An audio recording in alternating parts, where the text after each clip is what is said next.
ராமநாதபுரம் பனைக்குளம் இருக்கிற டோமியம் மலேசியன் ரெஸ்டாரண்டோட இன்னொரு branch central மலேசியான்ற பேர்ல மதுரை டு ராமேஸ்வரம் ஈசிஆர் ரோட்ல புதுசா ஓபன் பண்ணிருக்காங்க. அந்த வழியா போகும்போது இங்கேயும் சாப்பிட்டு பார்த்துலான்னு உள்ள போய் உட்காந்தாச்சு. மெனு கார்டுல இங்க என்ன ஐட்டம்ஸ் எல்லாம் இருக்குன்னு பார்த்துட்டு நான் ஆர்டர் பண்ணது என்னன்னு பாத்தீங்கன்னா சாத்தே, நாசிலிமா, அப்புறம் ஒரு பீஃப் பேட்டி பர்கர் எல்லாத்தையும் டேஸ்ட் பண்ணி பார்த்தேன். நல்லா இருந்துச்சு. எனக்கு இந்த பர்கர் ரொம்ப பிடிச்சிருந்துச்சு. நாசிலிமா பனைக்குளம்ல கிடைக்கிற அதே டேஸ்ட் தான். சர்வீஸும் சீரியஸ்லி ரொம்ப நல்லா இருந்துச்சு. கடையோட தீம், ஃபுட்டு எல்லாமே அதே மாதிரி தான் இருக்கு. அப்ப பனைக்குளம் கடைக்கும் இந்த கடைக்கும் என்ன டிஃபரன்ஸ்னு அண்ணன் கிட்ட கேட்டேன். சென்ட்ரல் மலேசியா வந்து மேலப்பட்ட ரோடு பக்கத்தில் இருக்குது.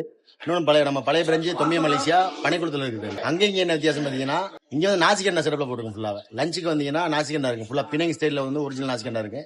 அந்த மாதிரி வந்து பகல மதியான சாப்பாடு இருக்கு உங்களுக்கு. இங்க ராத்திரி பார்த்தீங்கன்னா நாசிகமாவும் சாத்தியம் மட்டும் இங்க இருக்குது. பிளஸ் அதை விட மலேசியா ஸ்டைலில் பர்கர் போட்டிருக்கோம். வேஃபிள் இருக்கு. மெயினா அந்த பேர் சென்ட்ரல் மலேசியாவோட பேரோட சிக்னேச்சர் ரெசிபி சென்னோடு இருக்கு. இது ஃபுல்லா இங்க வந்து நமக்கு கிடைக்க போகுது. இங்க 5 ருபீஸ் பிஸாவும் சீக்கிரம் ரெடி ஆகிரும்னு சொன்னாங்க. நீங்க பனைக்குளம் ரொம்ப தூரமா இருக்கு, பட் மலேசியன் ஃபுட் ட்ரை பண்ணணும்னு நினைச்சீங்கன்னா ஈஸியா இருக்கிற இந்த சென்ட்ரல் மலேசியா வந்து சாப்பிட்டு உங்க ஃபீட்பேக்கை கமெண்ட்ல சொல்லிட்டு போங்க.